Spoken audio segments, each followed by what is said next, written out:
Smog کا لفظ 50 کی دہائی میں اس وقت استعمال ہوا جب امریکہ اور یورپ کو صنعتی انقلاب کے باعث فضائی آلودگی کا سامنا کرنا پڑا۔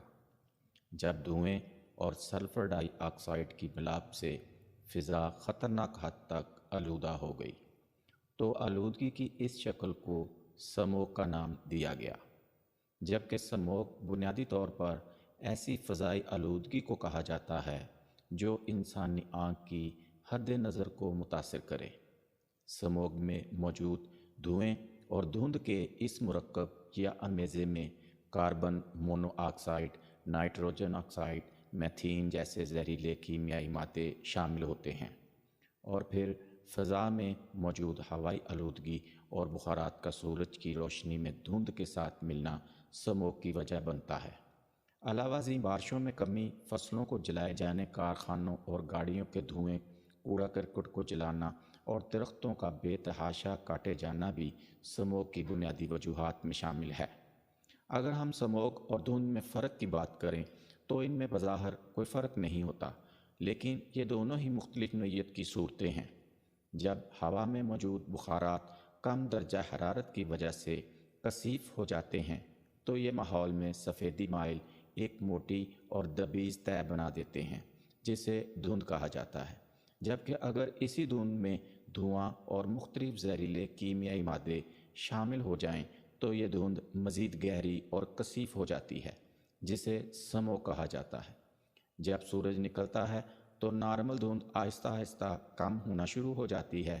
اس کے برعکس سموگ دن بھر ویسے ہی موجود رہتی ہے۔ اس ماحول میں سانس لینے سے ایک گھٹن اور آلودگی کا احساس ہوتا ہے جو انسانی صحت کے لیے نقصان دہ ہوتا ہے۔ اگر ہم اس کی آلودگی کے تناسب کا تعین کرنا چاہیں تو فضا میں موجود تمام آلودگی کے عناصر کو ایک فارمولے کے تحت جانا جاتا ہے، اور اس کے بعد ایئر کوالٹی انڈیکس نکلتا ہے جس سے اس بات کا تعین ہوتا ہے کہ آلودگی کا تناسب کیا ہے۔ محکمہ ماحولیات کے ماہرین کا کہنا ہے کہ اگر ایئر کوالٹی انڈیکس 200 تک ہو تو اس کو نارمل گردانا جاتا ہے۔ 200 سے 300 تک بھی صورتحال قابل قبول ہے۔ اس میں ہلکی پھلکی جلن آنکھوں میں محسوس ہو سکتی ہے، جبکہ سانس اور دل کے مریض، بچے اور بوڑھے اس مقدار سے متاثر ہو سکتے ہیں، جبکہ 400 سے 500 تک انڈیکس آلودگی کی خطرناک حد کو ظاہر کرتا ہے۔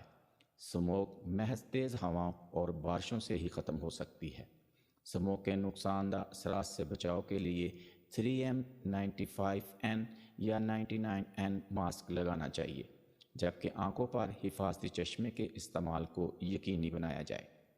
دمے یا سانس کی مختلف بیماریوں میں مبتلا افراد زیادہ رش یا ٹریفک جام والی جگہوں پر جانے سے اجتناب کریں۔ ڈرائیور حضرات گاڑیوں کی رفتار دھیمی رکھیں اور فوگ لائٹ استعمال کریں۔ گلے میں خراش، ناک اور آنکھوں میں چبھن کی صورت میں اپنے معالج سے رجوع کریں۔